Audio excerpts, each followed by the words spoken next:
Welcome to the Therapist Thrival Guide. My name is Miranda. I'm a licensed clinical social worker, and I'm here with my co-host, Dr. Lucas Vellini. Hello. And we are here with Erin Pash, LMFT, also the co-founder and CEO of Ellie Mental Health. Woohoo! I love coming on this show. We love having you. Yay. We love it. Today, we are talking about the nitty-gritty of couples therapy. All month, we're going to be releasing episodes about couples therapy. And so naturally, I had to talk to Erin about this because this is her favorite type of therapy. Literally my favorite. Should be everybody's. It should be. It's the creme de la creme of therapy. I'm excited to talk about this then. Yeah. Not for the faint of heart. No. I might add, though. Yeah. So before the episode started recording, we were kind of talking about what do we want to dive into? And I think let's start with common reasons people go to couples therapy. Yep. And kind of go from there. Yeah. So I think some of the biggest reasons people go, right, there's something that's not working for them and or something has happened and they're like, this is what we think we should do. They've run out of options. They've exhausted talking to their girlfriends or guy friends or whatever that is. And they're just like, I think we need to try this and maybe get some skills. Anywhere from, I don't feel like we have enough sex now that we've had kids to, I just found out you cheated on me. You know, kind of across the spectrum. I think people are just desperate for some coping. And I will tell you that it's most of the time, it's not the first thing people do. First, they try and talk to each other. Then they go to Barnes & Noble and browse some self-help books. Then they talk to their friends and usually like bitch for a while. And they try and validate that that's normal, but then something doesn't feel normal. So a lot of times people also come to couples counseling because they're not sure if they should stay married. And why would you say that couples therapy is your favorite? Like, I mean, you were just talking about it being the creme de la creme. Yeah. Is it because couples therapy works every single time? And no, well, I would say from my perspective, it's the most fascinating. It's the most challenging. It's the most complex. You know, it's like you have two people that sit down in front of you. And from the very onset, it's like they're both battling to get you to align with them. And they want it to be you with them against the other.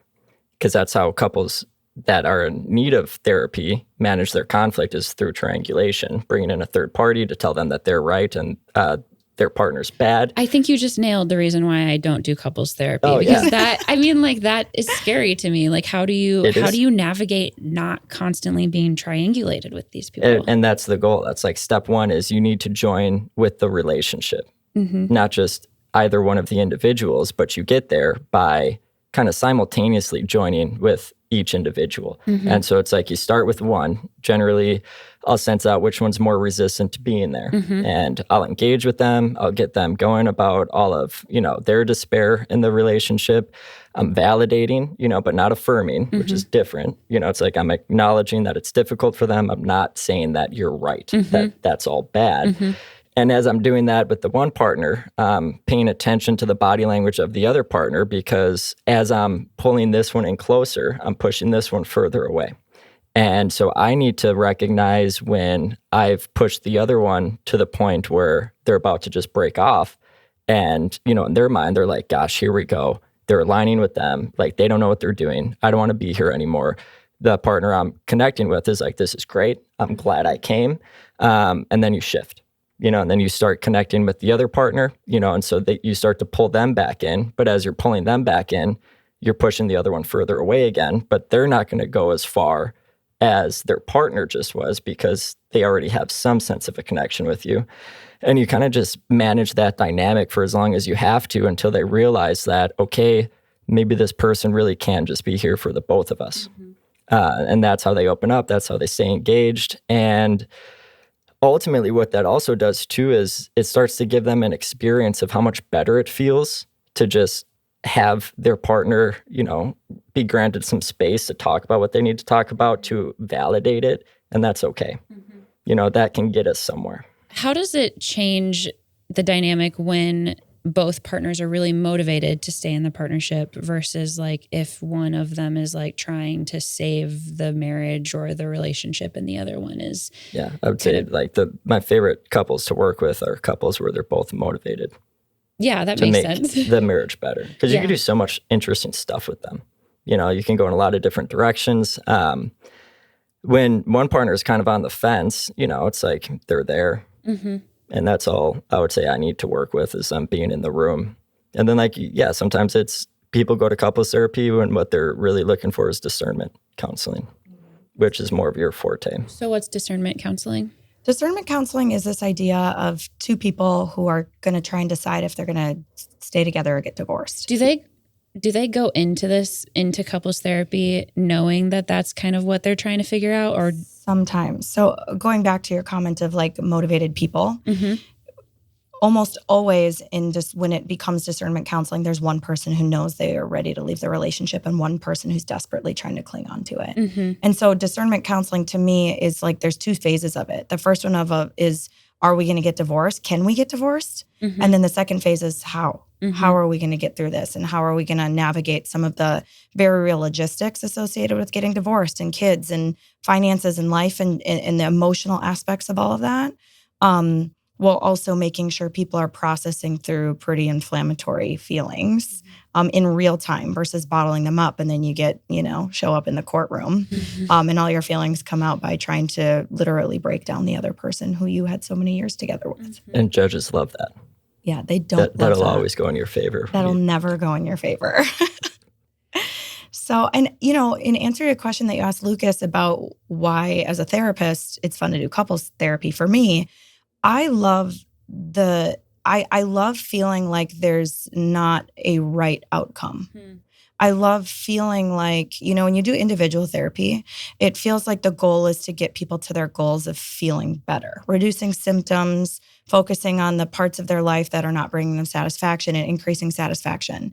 And with couples counseling, it's so different. You don't necessarily have an agenda, because as a couples counselor, you're not tied to the outcome in the same way, because it could be very different for both people. Mm-hmm. And what I love about that is that I've been able to utilize, paradoxical intervention around, I sometimes get the couples to both hate me. Mm-hmm. Like that can sometimes be a way. Yeah. Super effective. But right, so to Lucas's point, like that push-pull in developing that relationship, like there have been times where people will fight at each other. I'm like, hey, guess what you guys have in common? You're both yelling at me for no reason. And I'm not cool with it. Mm-hmm. So you can fight for free in the parking lot. Like, this is expensive. And so I think when you say the creme de la creme and that you need to have kind of the balls for it, you have to be willing to be challenged as a therapist, not only in that triangulated position, but they're going to challenge every aspect of you when you try and hold them accountable for their behavior.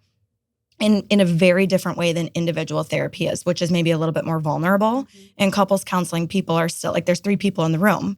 And so people still have this hard shell, of trying not to become too emotional or vulnerable, especially with their partner, who maybe that's why they're in couples counseling in the first place, because they haven't been able to fully open up. Mm-hmm.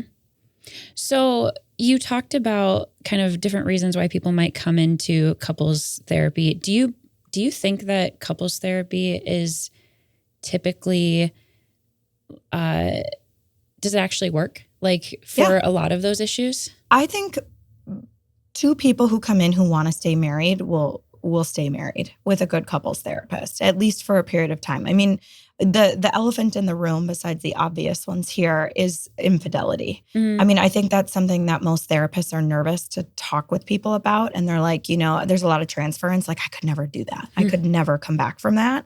And I have to tell you, as a couples counselor for the last, decade plus, I don't think I have a single client who infidelity was the reason they came in and they ended up divorced.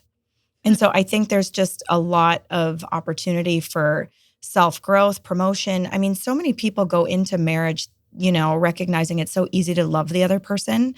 And then reality hits. And it's just, what's not easy is managing all of the aspects of a relationship. I always tell people, we innately know how to fall in love. We do not innately know how to deal with our partner snoring at 3 a.m. Like we just don't. And it triggers us in the most significant ways. Like I need sleep.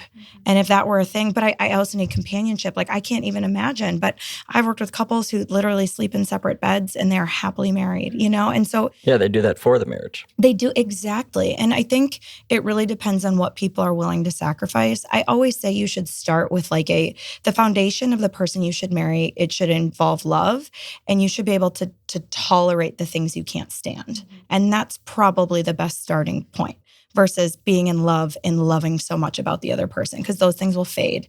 But the little things about somebody else that you can't stand, like you pick your hard, you know, like if you know you can tolerate snoring because you're a hard sleeper, like check, that's probably going to mean that this is going to work out okay without causing really significant tear onto the relationship.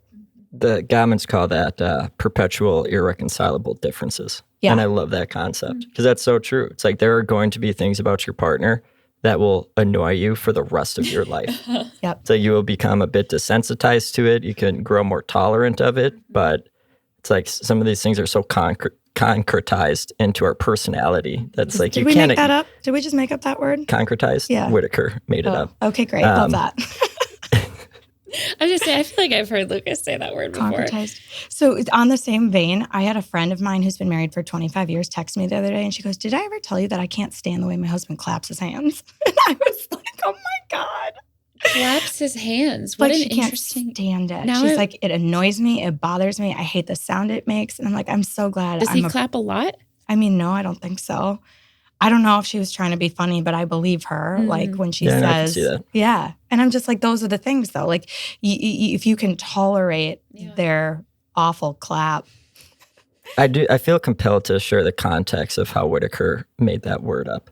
Tell it. Let's hear it. I'd love to. It's how he referred to babies. He refers to babies as concretized orgasms.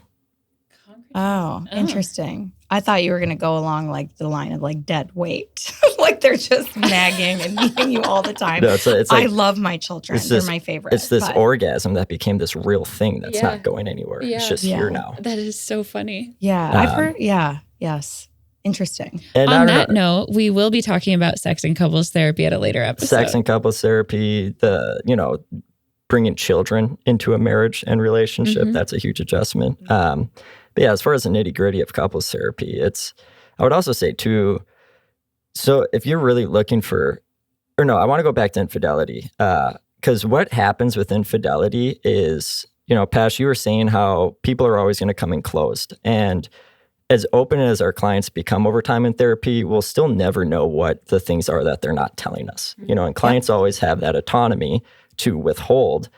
But as soon as infidelity gets brought up, and there are two people in the office and one's saying, that one cheated, I didn't, or we both cheated. It's like that everything's wide open at that point. It's like once you hit the level of infidelity, if you really want to work through this, it's like there's no hiding anything at this point. Like we're going into it. And so the amount of like the couples I've worked with where infidelity took place, generally the person who engaged in the infidelity, the things that they learn about themselves and the growth that comes out of that work for them, I can't think of another circumstance in which that could take place or happen other than them going to couples therapy to address the infidelity.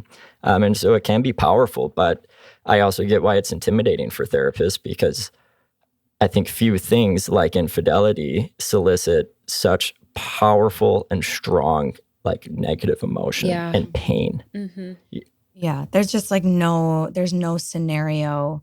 I think we universally believe it's wrong, right? If we're not in an open relationship or we've set those boundaries. And so I think there's always a partner that's wrong. And that's hard to work through. And people get really stuck on that. I mean, there are so many people who find out that their significant other cheated on them and there's no couples counseling. That's just, we're done. And so I always commend the couples who say they want to work on it. What I will say is fascinating about my work with couples around infidelity is that I like to remind, the person who was the cheated on, right? The victim in this scenario, they want to come in really, really strong, share their feelings. They're really upset. They feel so betrayed. And when you finally get them to that open place, you remind them that sometimes cheating is just a poor coping skill, right? Like addiction and gambling and, all of those other things. And so you usually get to a point, unless somebody's just like a total dick, right? Where, especially with two people who really love each other, you get to a point where where you break down that it took two people to get here, and that is the powerful stuff that happens with infidelity and couples therapy, where people end up staying together.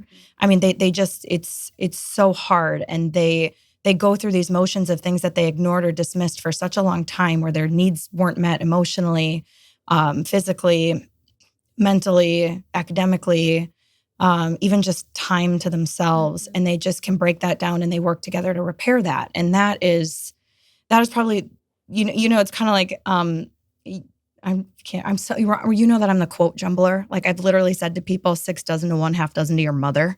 Like, I screwed up. But, I'm trying to think of that thing, like, go big or go home, right? Yeah. Like, with couples counseling, like, it's hard work. But when you get to see a couple make it through infidelity, I mean, I saw some of my couples I've seen 5, 6, 7 years ago who will still text me. Yeah. Their last kid, empty nester now, and they're just so grateful to have each other. And, like, it's this whole new... Like, and they literally do. It's not like you do it for the glamour. Like I said, you go in with no expectations. But when you get to help somebody through something that's that taboo and that hard and that emotional of a journey, like, you can't help but feel a sense of pride and just like, wow, I'm doing exactly what I'm supposed to be doing. Well, it's like, and when you do it well, it's like they come in at the absolute worst point of their lives because, there was infidelity. But you can get them to a point where they reach a level of happiness in their marriage that they had never experienced at any point before. Pride, and so exactly. It's like you bring them from one extreme to the other. It's like, you're going to be one of the most significant, meaningful people that they ever connected with in their entire life. Well, and the same is true for people who come to couples counseling and get divorced. Oh, yeah. I also get those text messages, because you help them have a good divorce. You do. And you do. Point. And then they take pictures of, like, their yours, mine, and ours. Like, look at the baby we just had selfie. Like, we're so happy that you helped us. Or we never thought we'd get through that moment where me and my ex-husband could be friends. And so it's just, it's cool. It's so fun. So going back to infidelity, what's a couples therapist's role in that? Like, how does a couples therapist help a couple through something so massive? So I can just tell you how I do it. Yeah. I don't think there's like this universal, like, this is what you do. So I always do an intake. There's always the person who, it doesn't matter. Like, I can't even tell you who usually calls to make the appointment, right? It's when people want to work on it, it doesn't matter who calls. But you'll do the intake with both of them. And then I'll usually do an individual session with each of them where they can just kind of like air it out. Like, the person who cheated can be like, I feel like a terrible, shitty person, and this is why I did it. And then the other person's like, what's wrong with me, right? Like, there's just so many feelings of inadequacy. And so addressing that those feelings are normal in those individual sessions in their most raw, vulnerable way is super important for building that rapport and relationship. And then we start working together. And we start, you're facilitating conversations around, sometimes it's talking about the present, sometimes it's the past, sometimes it's the future. And you kind of set that agenda at the outset of the session based on how people are showing up and where they're feeling for that day. Oftentimes I'll give couples a homework assignment that's not like, journal your feelings, but like, over this next week, I want you to think about a time where things are really good. And sometimes we'll start the session with that. Over this next week, I want you to tell me a time where you thought you would never get through this, and what feelings you were feeling, and bring those to the session, maybe start that way. Couples who engage in couples counseling for infidelity, we're never short on things to talk about. Those are those moments where you wish you had 2 hours at a time to just really, sometimes you get to these breaking points. I will also say that in those individual sessions and throughout couples counseling, especially with infidelity, I'm assessing their need for individual counseling.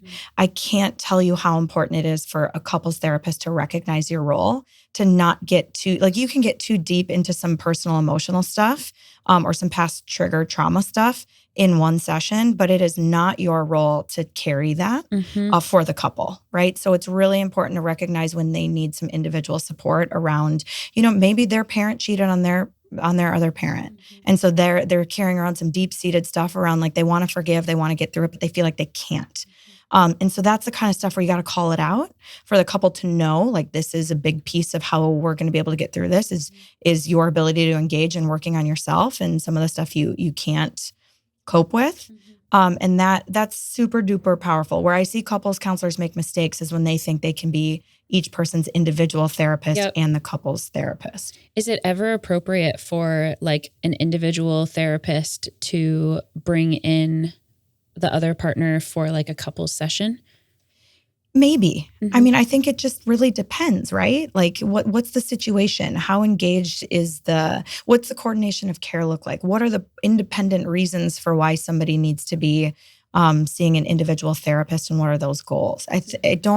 There's nothing universal there. Well, I would say it comes down to the treatment plan and what the scope of treatment is that you've designated. So like if I'm working with an individual and I think it would be helpful for their partner to come in, it's like their partner's role in coming in is to aid our progress toward that individual's goals. Mm-hmm.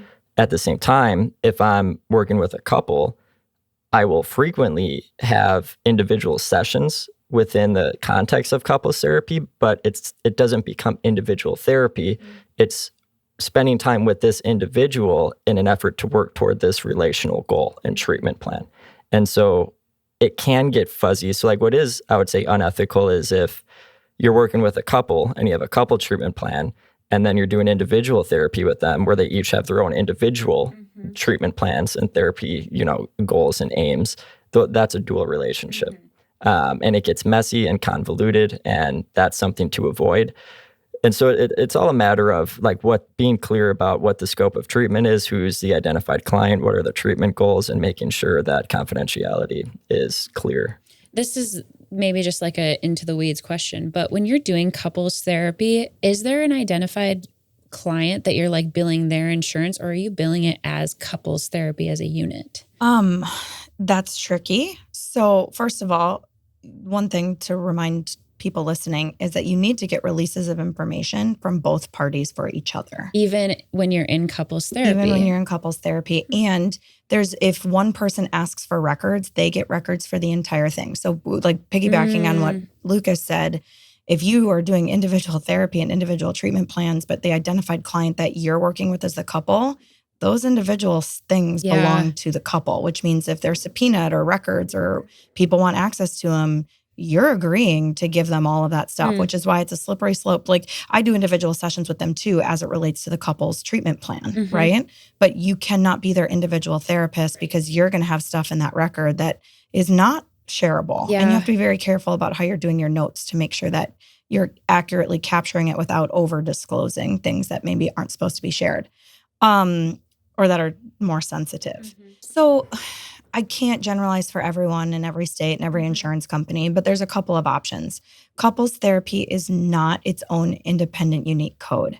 And so it really depends on, can you diagnose one person? I don't know a single person who's going through infidelity or couples issues that can't qualify for an adjustment disorder. And you do have to make that very clear. Like there's a difference between what you're supposed to do therapeutically and ethically for your license and your practice as an LMFT than what insurance might require you to do. And so you can identify one person as a patient where from an insurance perspective, they're the identified client. The treatment plan needs to be around them, but you can include relational goals in that treatment plan. And you just have to make sure it's very, very clear at the outset of therapy and that you're making it very clear in all of your informed consent documentation that they might be the insured client, but you guys are collectively together my client. And that's how I'm effectively treating you. Now, there are plenty of times when couples come in and nobody does have a diagnosable issue, or it would be inappropriate to bill insurance under whatever their diagnoses may be. And so then it's a fee for service type of thing. Yeah. Okay.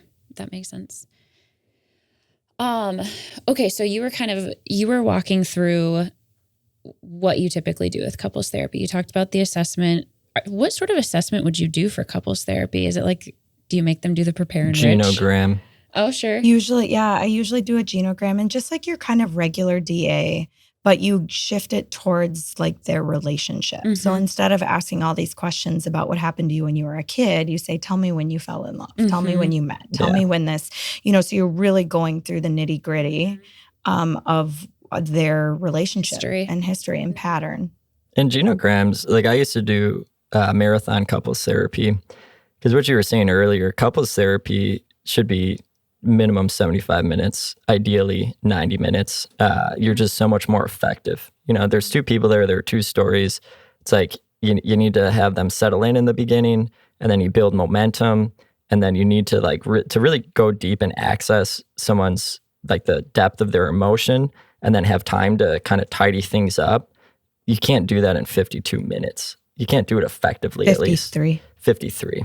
Yeah, get those 9s to the right 3 7s. Yeah, come on. Rookie mistake. 53 plus. But when I would work with couples in marathon settings, it was all private pay, but I'd see them for 6-hour sessions, like a full day. And we would exhausting. It was exhausting at the end when you're in it. Like it's I find it to be invigorating and energizing. But, you know, like I would spend 3 hours on a genogram, especially if there's infidelity. Infidelity is oftentimes an enactment of some sort of wound that's evident transgenerationally in your family. There's typically, I would say more times than not, infidelity in the previous generation in some capacity. Or, you know, and assess their attachment styles. You know, like the adult attachment style inventory is a quick one that will tell you a lot about how they organize around emotion and communication, what they struggle to access, what they struggle to kind of inhibit or constrain or regulate in any capacity. But yeah, be thorough, you know, and if you ever find yourself stuck with a couple, just go back to assessment and ask more questions. And like in infidelity, one of my favorite questions is to ask the partner who was cheated on, when do you think your partner first started to think about having an affair? You know, and what was going on in your marriage at that time? You know, and that gets at a lot of things. It's like, one, were you paying attention? Because affairs don't happen overnight. You don't just wake up and, okay, I'm going to have sex with this person. It's like you contemplated for months, if not years. And how was that done in isolation without ever communicating about it before?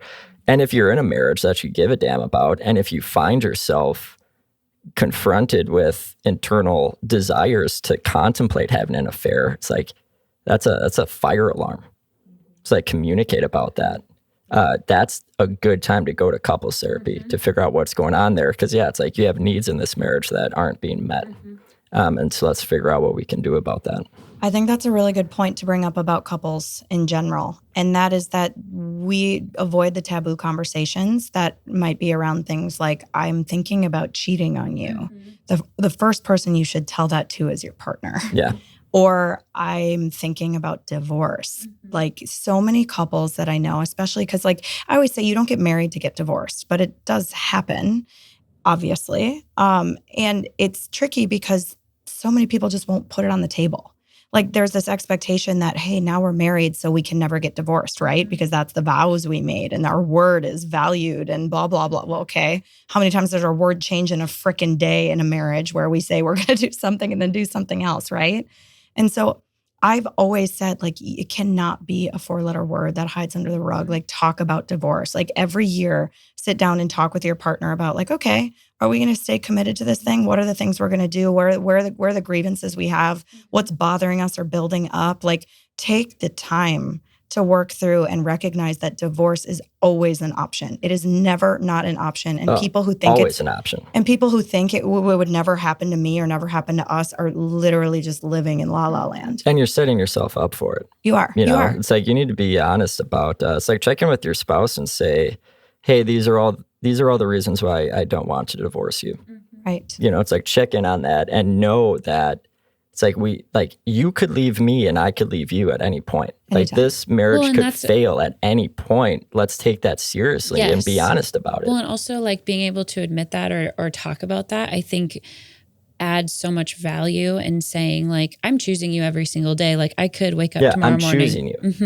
I'm not stuck with you. No. You know, I'm not imprisoned by you. It's like, I'm choosing you for these reasons. Yeah. And marriage is like two polars of like marriage can be the most profound source of joy and happiness while at the exact same time being misery and despair. It's like marriage will bring you to your lowest lows unlike anything else on this planet can. And it can also bring you to your highest highs. And that's another good reason to just love couples therapy. Yeah, that's totally true. So then how do you help someone through infidelity? That was kind of like the initial question where we talked about intake assessment, and then you're doing some like individual sessions. We're doing some couple sessions. What do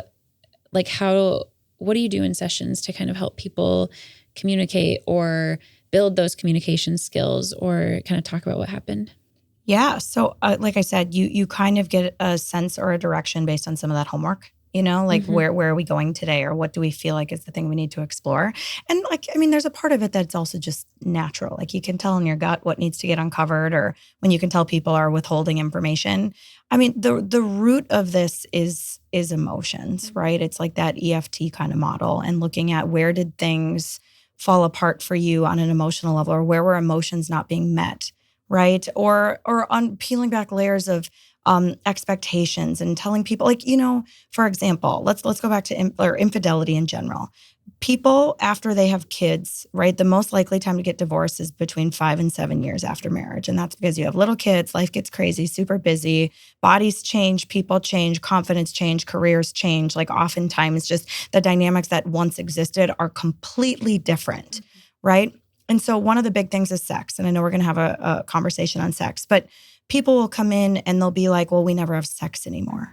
And you're just like, okay, let's peel back all of the misnomers or all of the things that are bullshit that people have told you about sex. Like, did you know it should be scheduled? Like, if you're not having it, make time for it. Like, I will never forget when I learned some of these early on interventions where people are like, oh, well, sex is supposed to be spontaneous and sexy. And I'm like, or how about the reason that most women say no is because they're not feeling attractive, or there's something about their partner that doesn't feel great. Or maybe they had Chipotle for lunch and are super bloated. Like, throw it on a Thursday and be like, oh, I'm going to have a different option today. Yeah, think about it all day. Build up the suspense. Exactly. Or like, maybe you're like, ugh, like you like it when your man manscapes. Like, do that day, right? Like, set yourself up for success. Be attractive to your partner. Exactly. Be intentional about being attractive to your partner. Exactly. Because what happens so many times in the dynamic of, it's like, we're not having enough sex. It's like the person who's not unsatisfied with the frequency of sex, they just sit around all day moping about it. Which is super unsexy. Yeah, and it's like, that's not sexy. At all. It's like, that's just you whining like your children whine, and it's like your partner doesn't want to have sex with a child, and so it's like, be compelling, it's like create an incentive for them to want to have sex with you. And I also make it very clear too that, it is generally more times than not the male wanting to have more sex and the woman not in heterosexual couples. And so I'm just going to tell you right now, I'm not going to establish a treatment goal where I convince your partner to let you insert yourself inside of her because you want to. No. The goal is not that you're going to have more sex by the end of this. Or that like she's going to be more willing to have sex with you by the end of it. It's like the goal could be you're having more sex at the end of this, but it's different reasons. On your own terms. Yeah. And ideally you'll start having the best sex you've ever had. If we can address a lot of the issues that come out around this, because none of the actual issues are going to have to do with sex. So when you're working with a couple, how do you get deeper to uncover some of those issues kind of underneath? You just have to ask them, or you tell them, like literally, like, okay, how often do you guys have sex? And they're going to be like, oh, this is a little awkward. I'm like, all right, just talk about it. And that's what makes couples therapy so fun. It's like nothing is off limits, like literally nothing. Like you can be like, oh, well, he has fantasies about wanting to like stick it in my and you're like, okay, let's talk about that. Let's talk about how we can satisfy that if that's something you're never going to be comfortable with. And literally no holds bar. Like anything goes. And that is the magic. Like I even get the chills talking about it right now. And I just said butt sex.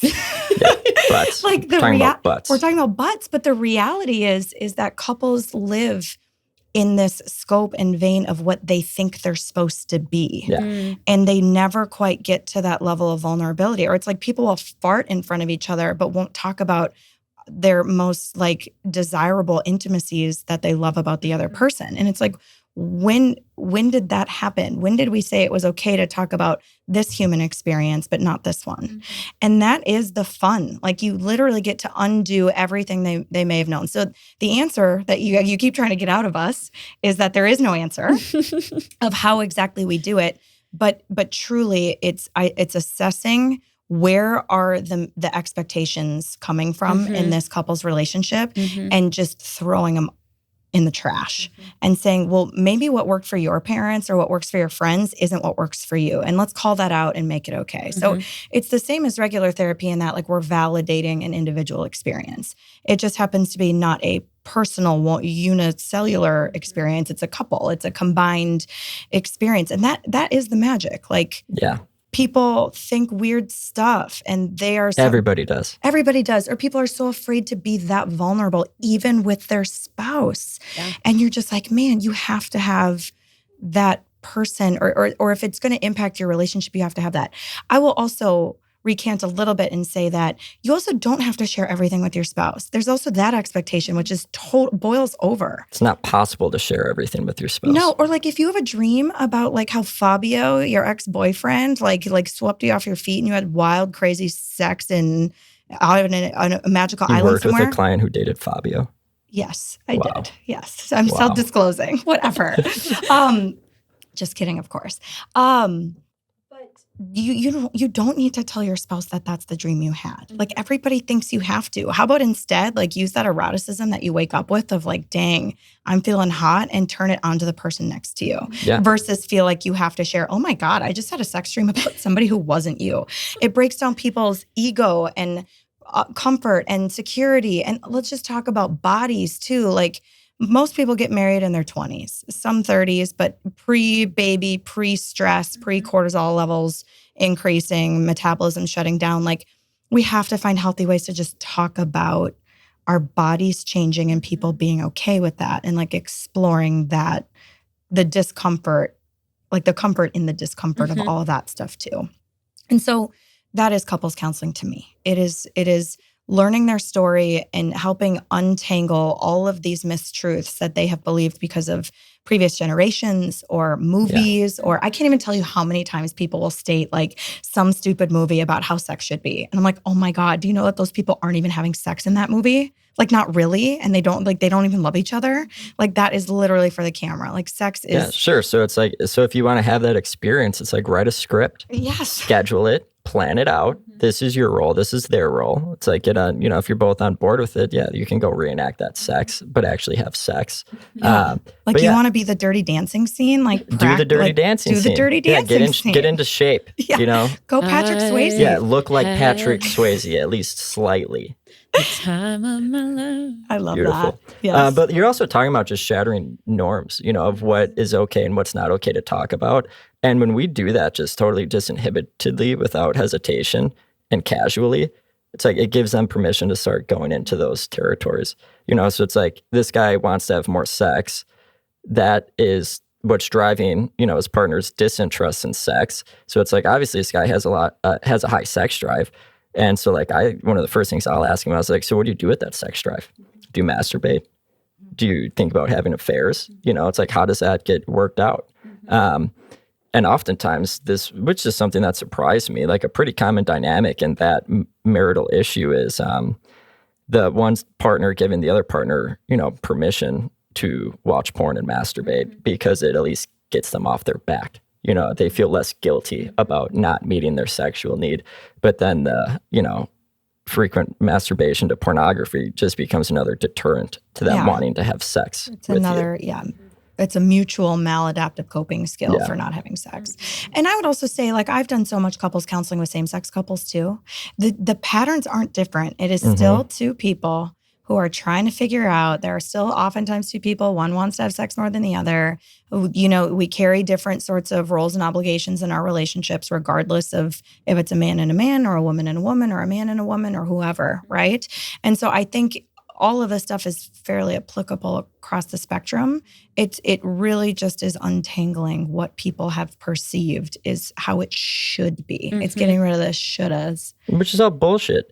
Nobody knows how to be married. Nobody knows how to be in a relationship. All we know is that we're supposed to do it and that our bodies desire it. Like it's something we're drawn toward. It's like our parents didn't teach us how to have a healthy marriage. Our parents probably would have had no capacity to do that. It's like they just did what they thought they should do. They didn't have healthy marriages. No, they didn't. They didn't. It's like they're the couple. What is a healthy marriage, right? And we have a sense of what that is now, but we didn't in the 80s. No. The John and Julie Gottman were still just young back then. We didn't have the Love Lab and all this data and research. But now that we have it, I do think a lot of younger couples come in with more of a sense of like, these are the books we've read. Teach me, like, tell me. Like, I know there's good stuff out there. And they do this with marriage and with parenting too. It's like they're aware that there's good knowledge that can guide us. They want to seek it out and they want support and how to put it to practice and apply it. But yeah, I mean, there are universals to relationship therapy, regardless of what the client demographics are. And that's just, I mean, couples therapy is essentially like, I'm having a hard time liking this person, but they're like always there. It's like they're in my bedroom. It's like they're the last person I see at night. They're the first person I see in the morning. And that's hard. Relationships are hard.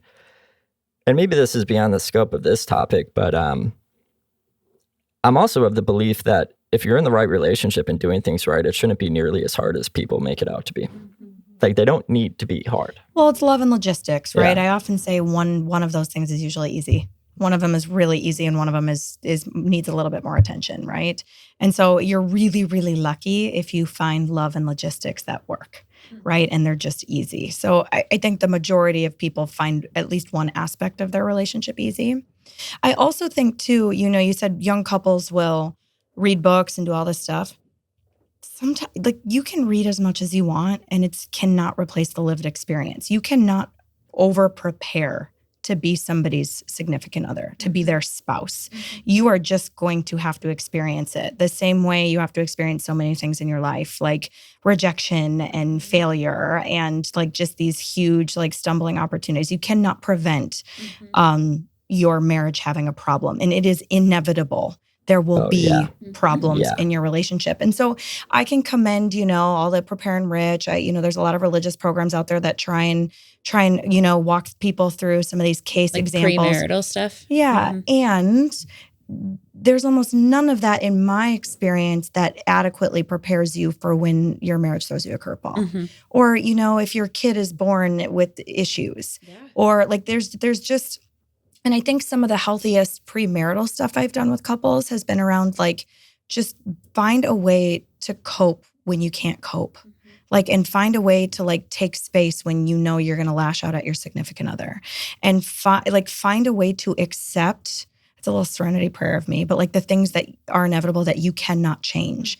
And learning those skills will allow you to kind of weather any of the storm. But that is the basis of all of this. Of like, we can over-prepare, we can talk about specific issues, we can do communication, we can do all that stuff.